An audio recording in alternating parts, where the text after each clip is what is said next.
Hello everyone, this is Sonia Malik and in today's video we are going to cover our chapter the Cold War era and नाम. ठीक है, हमारा जो chapter का पहले नाम होता था the cold war era, but अभी जो हमारा नेम हो चुका है चैप्टर का that is your cold war era and non aligned movement. ठीक है, जिसमें एक इंपॉर्टेंट चीज़ जो आपका नियो वाला टॉपिक है, ठीक है, वो हमारा कट हो चुका है, उसको हम इसके अंदर स्टडी नहीं करने वाले और हम पूरे चैप्टर को इसी तरीके से नोट्स के थ्रू हम कवर करने वाले हैं. So let us start. सबसे पहले cold war.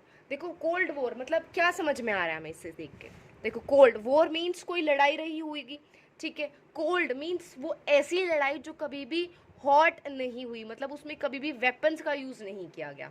In simple terms, एक दुश्मनी रहते हुए भी वो लड़ाई नहीं हो पाई, बट दुश्मनी थी तो कहीं तो वो चीज़ें निकलनी थी. तो वो चीज़ें क्या होती थी, डिप्लोमेटिक तरीके से. मतलब आप किसी को कुछ रेस में आगे जा रहे हो, ठीक है, वेपन्स उनसे ज़्यादा बना रहे हो, टेक्नोलॉजी में उनसे आगे चल रहे हो, तो एक रेस लगी रही है हर चीज़ की, बिकॉज हमें दूसरे को आउटशाइन करना है, उसको नीचा दिखाना है. एरा, एरा क्या होता है? एरा हमारा हिस्ट्री का एक टाइम पीरियड होता है. It can be for your 10 years, 20 years, 30 years, 40 years. ठीक है, एरा मीन्स एक पर्टिकुलर एक्टिविटी जिसमें वो एक मेन चीज़ डोमिनेंट रही हो, बाकी सारी चीज़ें उसके इर्द गिर्द घूम रही होती हैं. तो कोल्ड वॉर एरा मीन्स एक ऐसा टाइम पीरियड जहाँ पर सिर्फ कोल्ड वॉर की ही बातें की गई थी. जो भी चीज़ होती थी वो कोल्ड वॉर की वजह से ही होती थी. और एक किसके बीच में थी? दो great powers, that is USA and USSR. And cold war को हम पूरे डिटेल में स्टडी करेंगे हमारे, बट अभी मेरे को जो सिर्फ यहाँ पे क्लियर करना है that is your Cuban missile crisis. उसके बाद हम फर्दर टॉपिक्स की ओर बढ़ेंगे. ठीक है, क्यूबन मिसाइल क्राइसिस. अब ये क्यूबन मिसाइल क्राइसिस, देखो नाम को पढ़ो और बिल्कुल ईजी है, कुछ भी नहीं है. सो क्यूबन मिसाइल क्राइसिस क्या था? एक जगह थी क्यूबा. ठीक है, क्यूबा आइलैंड का एक जगह थी, वहाँ पर मिसाइल को लेकर कुछ क्राइसिस हुआ था. वो अब क्राइसिस मतलब कुछ ऐसी दुर्घटना या ऐसा टकराव हुआ था. वो था क्या? दो पावर्स है, दोनों पावर्स में मिसाइल को लेकर क्यूबा के अंदर कुछ टकराव. समझ में आ रहा है इतना नाम से? ओके, अभी आगे चलते हैं. अभी क्यूबा की कहानी क्या थी? क्यूबा बेसिकली एक आइलैंड नेशन था, मतलब एक आइलैंड था. ठीक है, और ये किसके पास था geographically? It was nearer to the USA. So Cuba geographically बहुत ही ज़्यादा पास था किसके? नॉर्थ अमेरिका के पास. See this is North America and this, ये जो सर्कल्ड वाला पार्ट है ये है क्यूबा. बट अभी क्या है, यूएसएसआर इससे बहुत ज़्यादा दूर था. मीन्स यूएसएसआर जो प्रेजेंट रशिया है वो इससे बहुत दूर था. तो यहाँ पर रूल कौन करता था? Fidel Castro. फिडेल कैस्ट्रो कौन थे? एक कम्युनिस्ट लीडर थे, और कम्युनिस्ट पॉलिसी थी हमारी यूएसएसआर की, and USA was following a liberal democratic policy. Don't worry, हम इसको आगे कवर अप करने वाले हैं. This is just to introduce you guys. ठीक है, अब हुआ क्या? ये देखो जोग्राफिकली हमने देखा कि ये यूएसए के पास था, बट इसको डिप्लोमेटिक और फाइनेंशियल हेल्प, मतलब जितना भी कागजी कार्रवाई को लेकर जो काम है और फाइनेंस, इसको जो मनी रिक्वायर्ड थी वो कौन इसको प्रोवाइड करता था? यूएसएसआर. ये इसकी हिस्ट्री थी. अब हुआ क्या? अप्रैल 1962 के अंदर निकिता क्रुश्चेव कौन थे? यूएसएसआर के लीडर, मेन लीडर. उन्होंने क्या किया? उन्होंने सोचा क्यों ना क्यूबा को, जब मैं इतना सपोर्ट दे रहा हूँ तो मैं उसको रशियन बेस क्यों ना बना लूँ, क्योंकि यूएसएसआर की मेन कौन था? रशिया था वहाँ पर. तो उसने क्या किया, कब कैसे बना सकता हूँ, जब मैं यहाँ पर न्यूक्लियर मिसाइल्स रख दूंगा. ठीक है, कुछ हद तक निकिता क्रुश्चेव ने ये चीज़ कर दी, बट हुआ क्या? आफ्टर 3 वीक्स, 3 हफ्तों बाद जब अमेरिका को इस बात का पता चला, तो then president of America John F Kennedy, उनके प्रेसिडेंट थे, लिबरल डेमोक्रेसी थी. ठीक है, तो उन्होंने क्या कहा? अब वो लड़ाई वो भी नहीं करना चाहते थे, बट उन्होंने बिल्कुल स्ट्रिक्ट वार्निंग में ये बात बोल दी कि intercept any Soviet ship heading towards Cuba. मतलब अगर कोई भी शिप एक बाउंड्री, एक लिमिट को क्रॉस कर रही है, सो उसको वहीं पर रोक दो. अब ये क्या था? एक इमिनेंट क्लैश था, मतलब एक ऐसा लगा कि क्लैश होगा, मतलब अब तो यहाँ पे वर्ल्ड वॉर होगी ही होगी. लेकिन हुआ क्या? थैंकफुली जो सोवियत शिप्स थी वो स्लो डाउन होके उन्होंने टर्न बैक ले लिया. तो समझ में आ रहा है, ऐसी ऐसी सिचुएशंस हुई थी. इस सिचुएशन को हमने कहा कोल्ड वॉर. मतलब ऐसे सिचुएशन, ऐसे एरियाज जहाँ पर हमें लगा कि अब तो लड़ाई होगी, बिकॉज सिंपल सी बात है, यूएसएसआर पहले भेज रहा है, यूएसए ने बोला कोई भी आए तो उसको पीछे कर दो. अब ऐसी सिचुएशन में अगर यूएसएसआर यहाँ पर पीछे नहीं हटता तो यहाँ पर डेफिनेटली हमारी जो है लड़ाई हो जाती। देखो अगर ये टॉपिक क्लियर है तो आगे आने वाला चैप्टर जो है बिल्कुल इजी है, कुछ नहीं है, हमें बस आइडिया मिल चुका है हमें करना क्या है। ठीक है, ये थोड़ा सा इंपॉर्टेंट है, Cuban missile crisis, so just do not ignore this here. ठीक है, अभी हम मूव करते हैं अपने नेक्स्ट टॉपिक्स पे। अभी अगर तुमने ये वाला चीज कवर कर ली तो तुम most of the chapter cover कर लोगे और बहुत इजी है, पूरे चैप्टर का एक निचोड़ तुम्हारे सामने आ जाएगा। अब देखो कोल्ड वॉर हुई कब? जब जैसे ही वर्ल्ड वॉर 2 हमारी फिनिश हुई, वर्ल्ड वॉर 2 1939 1945 में जब फिनिश हुई तो उसके बाद से हमारी कोल्ड वॉर शुरू हो गई। अब कोल्ड वॉर अगर हमें डिफाइन करना है तो how will define it? It is competition. Competition किस चीज़ का? स्पेस में कोई चांद पर भेज रहा है, कोई जो है डॉग्स को भेज रहा है, कोई ज़्यादा एयरक्राफ्ट्स बना रहा है, दिस इज़ कंपटीशन। कौन अपनी सोसाइटी को बेटर तरीके से अरेंज कर पाता है। टेंशंस, जैसे हमने देखा क्यूबन मिसाइल क्राइसिस, दोनों जो साइड है वो हर वक्त टेंशन में रहती थी कि पता नहीं कब कहाँ से लड़ाई स्टार्ट हो जाए। And a series of confrontations. Confrontations क्या होता है कि जब ऐसा है कि बिल्कुल अब क्लैश हो चुका है, मतलब छोटी छोटी जगह जहां पर क्लैशेस हुए थे, this is your cold war. ठीक है, अब कोल्ड वॉर की स्पेशलिटी क्या थी कि it never turn into a hot war, मतलब ऐसा कभी नहीं हुआ कि हमारी कोल्ड वॉर जो है हॉट वॉर, मतलब आके जो है अपने पूरे हथियार वगैरह लेके एक पूरा विश्व युद्ध वर्ल्ड वॉर जैसी सिचुएशन नहीं हुई। अब ये सब हुआ क्या? देखो 1939 1945 के अंदर वर्ल्ड वॉर 2 चल रहा था, तो वहां पर बेसिकली दो पावर्स थी, allied power and axis power. ठीक है, अब क्या हुआ, allied power and axis power के अंदर दो ग्रुप्स थे हमारे, कुछ पूरा वर्ल्ड था बेसिकली दो ग्रुप में डिवाइडेड था। अब एलाइड पावर्स के अंदर थे US, Soviet union, Britain and France, ये चार नेशंस। एंड एक्सेस पावर्स के अंदर थी मेन जो ग्रुप था जर्मनी, इटली एंड जापान। अब क्या हो रहा था, जैसे जैसे लड़ाई होती जा रही थी तो यहाँ पे जर्मनी और इटली, इन दोनों की सिचुएशन बहुत ज़्यादा ये ढीले ढाले हो चुके थे, इन्होंने हार मान ली थी। बट जापान जो था वो हार मानने को भी तैयार नहीं था। और इनका क्या सिचुएशन चल रही थी, इधर ब्रिटेन और फ्रांस, ये दोनों क्या था, इन्होंने अपनी सारी कॉलोनीज को छोड़ दिया था, बिकॉज इंडिया को भी तभी इंडिपेंडेंस मिली, एशिया की भी बहुत सारी, अफ्रीका भी बहुत सारी ऐसी कंट्रीज थी जिनको तभी इंडिपेंडेंस मिली थी। तो यूएस और सोवियत यूनियन दो ऐसी कॉम्पिटिटर्स बच गए थे पूरे वर्ल्ड के अंदर जो इतनी पावर रखते थे कि पूरी वर्ल्ड में कहीं पर भी कुछ भी हो तो मैं उस चीज़ को इन्फ्लुएंस कर सकती हूँ। ठीक है, अब देखो यहाँ पे बचा सिर्फ जापान। अब इसको कैसे हराया गया? वर्ल्ड वॉर 2 का हमारा एंड कैसे हुआ? यूएसए ने क्या किया, दो बॉम्ब्स जो हैं हमारे न्यूक्लियर बॉम्ब्स जो है first time in the world डाले गए थे किसी नेशन पे, और वो था जापान। अब क्या था, जो बॉम्ब्स होते हैं उनके कुछ कोड वर्ड्स होते हैं, है ना, तो कोड वर्ड्स उन दो बॉम्ब्स के क्या थे? जो फर्स्ट वाला था 15 किलोटन का था, it was little boy, and second वाला जो था वो था 120 किलोटन का, जिसका नाम था code name that was fat man. और ये कहाँ पर डाले गए थे? हिरोशिमा और Nagasaki on August 1945।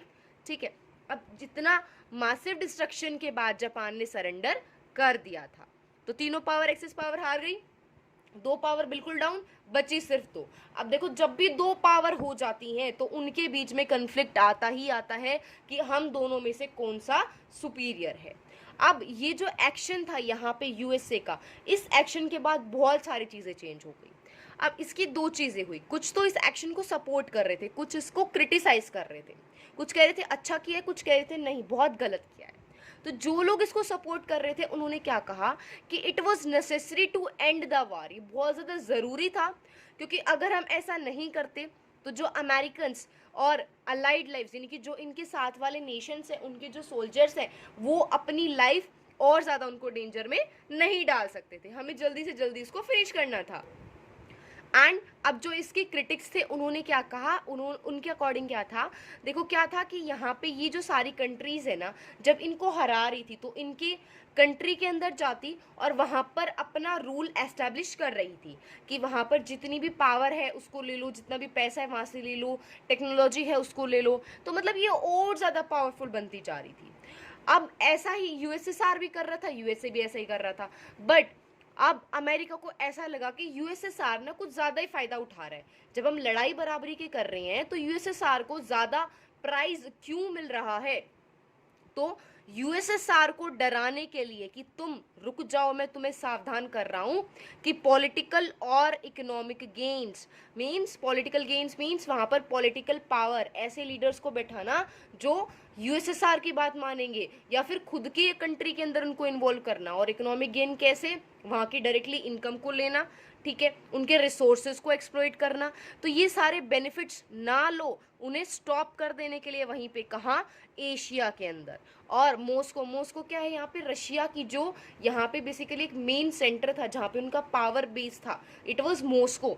Means USSR को अपनी सुप्रीमेसी, अपनी दादागिरी दिखाने के लिए, ठीक है, समझ में आया यहाँ पे। तो यहीं से हमारी स्टार्टिंग हुई थी। और दूसरी एक बात क्या थी, जो ये हमारा यूएसए का जो एक्शन था ना, इसके बारे में ब्रिटेन और फ्रांस को पता था, पर सोवियत यूनियन को इसके बारे में नहीं पता था। तो उन्होंने सोचा कि ये सिर्फ हमें दिखाने के लिए किया गया है कि हम कितने पावरफुल हैं, ठीक है। एरा की डेफिनेशन हम समझ चुके हैं, अ पीरियड ऑफ हिस्ट्री, एक पर्टिकुलर पीरियड। बट देखो ऐसा हुआ क्या जब दोनों के पास इतने बॉम्ब थे। यहाँ पे हमने देखा 15 किलोटन, 150 एंड 15 एंड 20 किलोटन के सिर्फ यूज किए गए थे। बट उस टाइम पे 1000 तक किलोटन की जो है हमारे बॉम्ब बन चुके थे। फिर उन्होंने उनका यूज क्यों नहीं किया? क्या ऐसा रीजन था कि दोनों के पास हथियार थे, दोनों एक दूसरे को हराना चाह रहे थे, और दोनों के पास सब कुछ होते हुए उन्होंने कुछ नहीं किया? सो वो रीजन क्या था? क्या ऐसा लॉजिक उनके दिमाग में चल रहा था? क्या वो रीजनिंग ऐसी चला रहे थे कि उन्होंने ऐसा नहीं किया? So the reason was logic of deterrence. Logic of deterrence क्या होता है? देखो डेटरेंस वर्ड का मीनिंग क्या होता है हमारा, यहाँ पे हम उसको समझने की कोशिश करते हैं, ठीक है।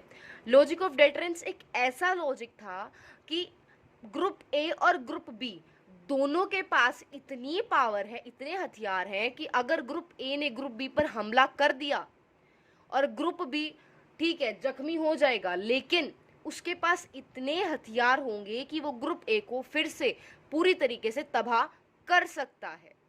तो मतलब ग्रुप ए या फिर कोई भी ग्रुप अगर हमला करेगा तो ये समझ लो कि मैं हमला नहीं कर रहा हूं उसको, मैं अपने घर पे इनवाइट कर रहा हूं कि आ मुझ पर भी हमला कर।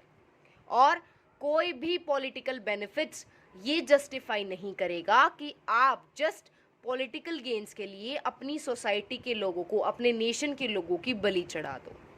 And this was the reason logic of deterrence, ठीक है।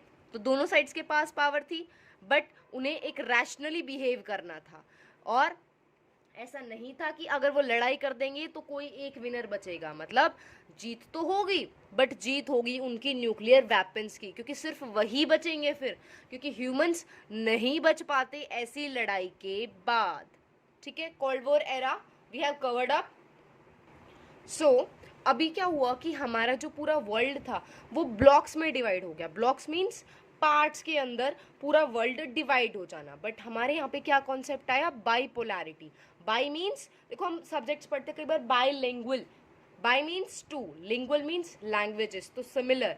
पोलैरिटी, पोल्स, पोल्स, ठीक है, टू, यानी कि दो पोल, पूरा वर्ल्ड दो पोल्स में डिवाइड हो जाना, पूरा वर्ल्ड दो पार्ट्स में डिवाइड हो जाना, यानी कि दो ग्रुप बन गए। सिमिलरली देखो जैसे क्या होता है क्लास में अगर झगड़ा हो रहा है तो क्या होता है, दो ग्रुप बन जाते हैं, एक ग्रुप और सामने वाला ओपोनेंट ग्रुप। तो पूरी क्लास अकॉर्डिंगली डिवाइड हो जाती है कि जो मेरे साथ है मेरी साइड आ जाओ, जो सामने वाले की साइड है वो वहां पे चले जाओ।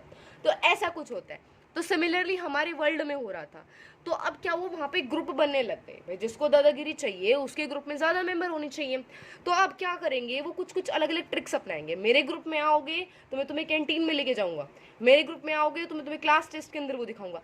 ऐसा ही कुछ हमारे वर्ल्ड में होने लग गया। तो अब क्या हुआ, जो हमारी वेस्टर्न कंट्रीज थी, वेस्ट की जो हमारी कंट्रीज थी, यानी कि नॉर्थ अमेरिका वाली साइड की जो हमारी कंट्रीज थी, उन्होंने क्या, एक अलायंस बनाया। अलायंस मीन्स एक ग्रुप बनाया।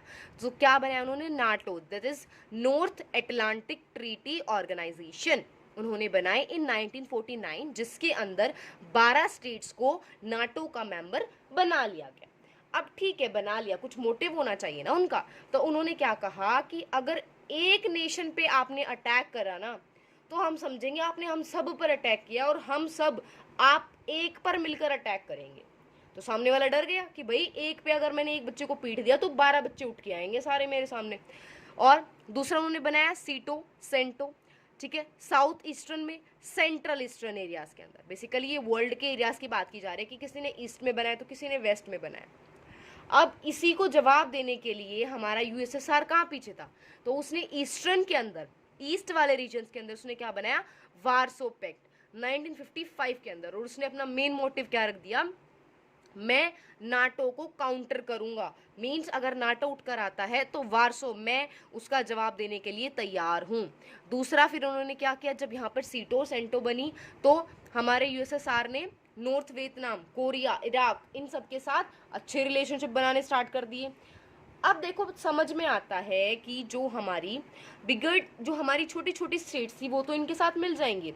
अब उनके क्या रीजंस थे, अब उनको क्या होता था, क्यों उनके साथ रहना पड़ रहा है, अगर मैं एक के साथ नहीं जाऊंगा तो दूसरा मुझे ऑटोमेटिकली अपने साथ ले लेगा, तो इसलिए मुझे एक के साथ तो रहना पड़ेगा। तो they were tied to protect the superpower to limit the influence of other power, कि दूसरा मेरे ऊपर हमला ना कर दे, इसलिए मुझे उससे प्रोटेक्टेड रहना पड़ेगा।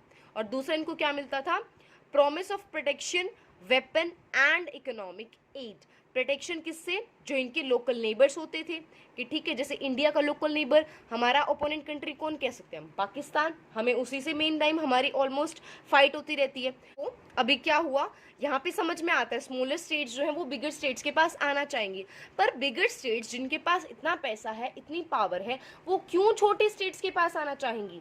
सबसे इंपॉर्टेंट बात यहाँ पे सिर्फ आइडियोलॉजी और पावर की बात ना होकर क्या और चीजें उन्हें चाहिए थी, वाइटल रिसोर्सेज। देखो रिसोर्सेज तो जैसे ऑयल है, अफ्रीका के पास है, अब जरूरी थोड़ी ना ऑयल वो हर नेशन के पास होगा, तो उसे उसके पास अच्छे रिलेशन रखने पड़ेंगे। दूसरी चीज टेरिटरीज होने चाहिए थी, मतलब जगह चाहिए थी जहां से वो अपने वेपन्स को लॉन्च कर सके, ठीक है। दूसरी चीज उन्हें क्या चाहिए थी, लोकेशंस टू स्पाई। अब वो अपने नेशन में रहकर तो दूसरे नेशन पर नजर नहीं रख सकते, क्योंकि ओपोनेंट नेशन उन्हीं पर नजर रखे होगा, तो उन्हें जगह चाहिए थी जहां से वो स्पाई डिटेक्टिव वाला काम कर सके। और दूसरी चीज, अगर कभी फ्यूचर में इन केस उनको जरूरत पड़े तो वो सारे के सारे नेशंस मिलकर उन्हें इकोनॉमिक सपोर्ट प्रोवाइड कर सकें। तो ठीक है, समझ में आ रहा है। यहाँ से ये जो नोट्स की वीडियो है तुम्हें मिल जाएगी मेरे चैनल पे, एंड एज सच बाकी सारे चैप्टर्स के नोट्स की वीडियो मेरे चैनल पे है, ठीक है। You can go and check it from there, English as well as your geography notes, दोनों जाके तुम चेक कर सकते हो। अभी हमारा नेक्स्ट टॉपिक है एरेनाज ऑफ कोल्ड वॉर। एरेनाज होता क्या है, एरेना मीन्स एरिया। कैसा एरिया, वो एरियाज जहां पर हमारी कोल्ड वॉर हुई थी, मतलब ऐसे छोटे छोटे एरियाज जहां पर वर्ल्ड वॉर तो नहीं हुआ बट लड़ाई जरूर हुई थी। सो जब हमें डिफाइन करना होगा, so how we are going to define it, that is areas where crisis and war occurred. ऐसे एरिया या ऐसे crisis like Cuban missile crisis है ना, जहां पर लड़ाई हुई या थ्रेटेंड टू अकर, मतलब एक धमकी सी देकर चली गई, हट जाओ पीछे वरना लड़ाई हो जाएगी, but did not cross certain limits. मतलब फॉर द, यहाँ पे हुआ क्या कि लड़ाई तो हुई या फिर ऐसा लगा कि लड़ाई होगी बट उसने कुछ लिमिट्स को क्रॉस नहीं किया, जिसकी वजह से वर्ल्ड वॉर नहीं हुआ। तो उन एरियाज को हम यहाँ पर समझेंगे। सो सबसे पहले हम बात करते हैं कोरिया की। कोरिया के अंदर 1950-53 के बीच में हुआ क्या, यहाँ पे ना देखो दो ग्रुप थे। तो यहाँ पे क्या था, दो ग्रुप थे, north Korea and south Korea. अब जो नॉर्थ कोरिया था उसको सपोर्ट मिल रहा था कम्युनिस्ट्स का, ठीक है, तो मतलब यूएसएसआर का सपोर्ट मिल रहा था। एंड साउथ कोरिया को किसको सपोर्ट मिल रहा था, liberal Democrats. Liberal Democrats policy जो ये फॉलो कर रहे थे, दोनों की पॉलिसी समझ में आ गई, ठीक है, दोनों की पॉलिसीज क्लियर है, ओके। सो अभी क्या था, नॉर्थ कोरिया कम्युनिस्ट है और साउथ कोरिया लिबरल डेमोक्रेट्स, मतलब यूएसए यूएसएसआर। अब दोनों की तो फाइट होगी। तो अब हुआ क्या, नॉर्थ कोरिया ने साउथ कोरिया पे इन्वेड कर दिया। अब इन्वेड वर्ड का मतलब क्या होता है, कब्जा कर लिया, एक गलत तरीके से, मतलब अपने मिलिट्री के यूज से उसने यहाँ पर कब्जा उस पर कर लिया, हल्ला बोल दिया। अब क्या हुआ, साउथ, अच्छा इसके एग्जाम्पल इन्वेडेड लाइक जैसे क्या है, देखो जो पाकिस्तान है उसने कश्मीर के कुछ एरियाज को इन्वेड कर रखा है ना, जैसे पीओके है, पाकिस्तान ऑक्यूपाइड कश्मीर, तो वो एक क्या है, इन्वेडेड एरिया है। तो सिमिलरली यहाँ पर भी ऐसा ही हुआ। तो अब साउथ जो है किसकी पॉलिसी फॉलो कर रहा है, डेमोक्रेट्स की, तो उसको सपोर्ट कौन करेगा, यूएसए, तो वही यूएसए ने किया, यूएसए ने साउथ को सपोर्ट किया। अब देखो दो ग्रुप्स हैं, मतलब दो बच्चे लड़ रहे हैं बट उनके पीछे तो कोई और बैठा है जो मेन लड़ाई करवा रहा है, तो अब इनके बीच में लड़ाई होने की सिचुएशन आ गई और लड़ाई हुई भी, एंड वो 1953 में एंड हुई by cease fire. Cease fire मतलब एक एग्रीमेंट कि कुछ भी हो जाए बट आप लड़ाई फायर नहीं करोगे, ठीक है। अभी नेक्स्ट एक ऐसा ही एरेना है बर्लिन ब्लॉकेड। बर्लिन मतलब एक, बर्लिन क्या थी, हमारी जर्मनी नेशन की कैपिटल, तो ये क्वेश्चन यहाँ से बन सकता है, ठीक है। जर्मनी की capital is Berlin. Blockade, blockade मतलब कुछ ऐसा ब्लॉक किया गया होगा, तो वो था क्या, it is the era about 1958 to 1962, इसकी बात है। अब हुआ क्या, जो हमारा जर्मनी था वो दो पार्ट्स में डिवाइड हो चुका था, West Germany and East Germany. West Germany के ऊपर कौन कंट्रोल कर रहा था, यूएस। देखो जो अभी क्या हुआ, जो हमारा जर्मनी था वो डिफीटेड हो चुका था, हार चुका था। अब वहां पर कंट्रोल किसका था, वेस्ट जर्मनी पर किसका था, यूएस का, एंड ईस्ट जर्मनी पे कंट्रोल था रशिया का। क्योंकि देखो हमने स्टडी किया ईस्टर्न पार्ट्स किसके थे, यूएसएसआर के। सिमिलरली जो हमारे northern and eastern parts USSR के, साउथर्न एंड वेस्टर्न पार्ट्स हमारे यूएसए के थे। अभी हुआ क्या, ये दोनों पावर्स में डिवाइड हो गए। अब जो इसकी कैपिटल है, जो सेंटर था, वो भी इसी तरीके से डिवाइड हो गया, यानी कि जो बर्लिन थी वो भी डिवाइड हो गई। मतलब वेस्टर्न बर्लिन जो था वो यूएसए की तरफ, और ईस्टर्न बर्लिन किसकी तरफ था, रशिया की तरफ। अब रशिया ने क्या किया, रशिया ने सोचा कि क्यों ना मैं अपनी जर्मनी, यानी कि ईस्टर्न जो जर्मनी मेरे साइड है, वहां पर एक दीवार बनवा दूं और कम्युनिकेशन रोक दूं वेस्ट जर्मनी की और ईस्ट जर्मनी की। तो क्या हो जाएगा, वेस्ट जर्मनी मुझे ज्वाइन कर लेगा। मतलब क्या था, ये एक चाल थी, एक मूव था प्रेशराइज करने का वेस्ट को कि वो ईस्ट को ज्वाइन कर ले। बट अब उन्होंने ऐसा क्या किया, वहां पर एक दीवार बना दी, यानी कि लैंड रूट्स काट दिए गए। मतलब लैंड रूट से तो कनेक्टेड है ही नहीं, लैंड रूट्स काट दिए गए। अब ब्रिटेन और यूएसए ने क्या किया, अच्छा बेटा रास्ते रोक रहे हो, कोई नहीं, आसमान तो हमारा है। तो उन्होंने क्या किया, ब्रिटेन और यूएसए ने फ्यूल, फूड, मेडिसिन, क्योंकि उस टाइम पे क्या था, जर्मनी को हराया गया था, तो वहाँ की जो जनता थी वो गरीबी से, भूखमरी से तड़प रही थी। तो उन्हें क्या चाहिए था, फ्यूल, अपने खाना बनाने के लिए खाना उन्हें चाहिए था, मेडिसिन, दवाइयाँ उन्हें चाहिए थी। तो उन्होंने हेल्प प्रोवाइड करनी स्टार्ट कर दी बाया एयर रूट।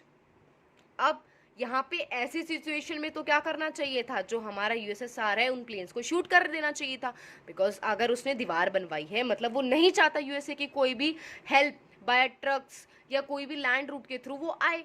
बट यूएसएसआर ने इतनी हिम्मत नहीं दिखाई और उसने किसी भी प्लेन को शूट नहीं किया, ठीक है। अब थोड़े दिनों बाद क्या हुआ, 1962 के अंदर बर्लिन ब्लॉकेड, यानी कि उस दीवार को तोड़ दिया गया और जर्मनी को हम हरा चुके थे, ठीक है। This was about Berlin blockage. अभी ऐसे ही कुछ दो हमारे ऐसे एक, मतलब एक तरीके से जो आग जो जल रही थी ना उसमें घी डालने का काम किसने किया, Truman doctrine and the Marshall plan. So Truman doctrine, देखो डॉक्ट्राइन क्या होते हैं, प्रिंसिपल्स। प्रिंसिपल मीन्स जो मूल्य, जो मेरे लाइफ गवर्निंग प्रिंसिपल्स है, कि जैसे हम कहते हैं ना कि मेरे सिद्धांत है, कुछ भी हो जाए मैं इनको नहीं छोड़ूंगा। तो ट्रूमन ने ना ऐसे ही कुछ सिद्धांत दिए। ट्रूमन कौन थे, ट्रूमन बेसिकली वहाँ पे एक इम्पॉर्टेंट लीडर थे यूएसए के अंदर। अब उन्होंने क्या कहा, उन्होंने कहा कि ये रिस्पॉन्सिबिलिटी ना यूएस की है कि कम्युनिज्म दूसरे रीजन्स में ना फैले, और इसी का आउटकम मतलब इट वाज बेसिकली एक, ये ना रोटी परोस दी, अब इसके साथ में सब्जी तो चाहिए, वरना बिना सब्जी के तो पेट नहीं भरेगा ना। तो सिमिलरली ऐसा ही काम किया गया। ट्रूमन डॉक्ट्राइन के इम्पैक्ट की वजह से हमारा आया मार्शल प्लान। अब मार्शल प्लान क्या था, मार्शल प्लान इस रोटी की सब्जी थी, जिससे इस कम्युनिज्म की जो ये मतलब जो पेट में जो भूख लगी ना उसको रोक दिया जाए। तो मार्शल प्लान के अंदर क्या किया गया, उन्होंने कहा अब ये तो डिसाइड हो चुका था हमने कम्युनिज्म नहीं फैलने देना, अब कम्युनिज्म फैलने से रोकेंगे कैसे। देखो अगर कोई गरीब है, अगर आप उसको कुछ खाना वाना दे रहे हो, मतलब उसको अपने साइड कर रहे हो, तो अब क्या होगा, जो दूसरा अमीर है वो आके ऐसा ही करेगा कि मैं उसको दूं तो वो मेरी साइड आएगा। तो उन्होंने ऐसा ही कुछ किया कि उन्होंने क्या कहा कि यूरोप को ना इकोनॉमिक जो एड है वो हम देंगे, और हम वहाँ पर क्या करेंगे, हंगर और पॉवर्टी, जो गरीबी और जो भुखमरी है उसको ख़त्म कर देंगे, ताकि वहाँ पर कम्युनिज्म ना फैल सके। क्योंकि कम्युनिज्म की पॉलिसी क्या कहती है कि आपकी जो बेसिक रिक्वायरमेंट्स है वो स्टेट गवर्नमेंट की रिस्पॉन्सिबिलिटी है, जबकि डेमोक्रेसी में ऐसा नहीं है। डेमोक्रेसी के अंदर यू ऑल आर फ्री, ठीक है, जाओ मार्केट में जो यूज़ करना है वो यूज़ करो और किसी भी तरीके से अपनी मनी को अर्न करो। तो अब ऐसा, क्योंकि लोगों में गरीबी है, भुखमरी है, तो बिजनेस करने के बारे में तो वो नहीं सोच सकते, उन्हें क्या चाहिए, सिर्फ अपनी रोटी। तो उस रोटी का इंतजाम किसने किया, मार्शल प्लान के थ्रू, जो कि एक पार्ट था ट्रूमन डॉक्ट्राइन्स का, मतलब एक प्रिंसिपल आया और उस प्रिंसिपल का फॉर्मूला निकल कर आया मार्शल प्लान। ठीक है, क्लियर है यहाँ से। और बेसिकली ये जो हमारी स्कीम थी एक तरीके की, यूरोप को इससे बहुत फ़ायदा हुआ। आज के टाइम पे जो यूरोपियन यूनियन है, जिसके पास इतनी ज़्यादा पैसा है, वो इसी वजह से है। ठीक है, so this is all for the today's video. ठीक है, बाकी के जो चैप्टर्स हैं, मतलब बाकी का जो हमारा पार्ट है, उसको हम नेक्स्ट पार्ट के अंदर कवर करेंगे इसके अंदर।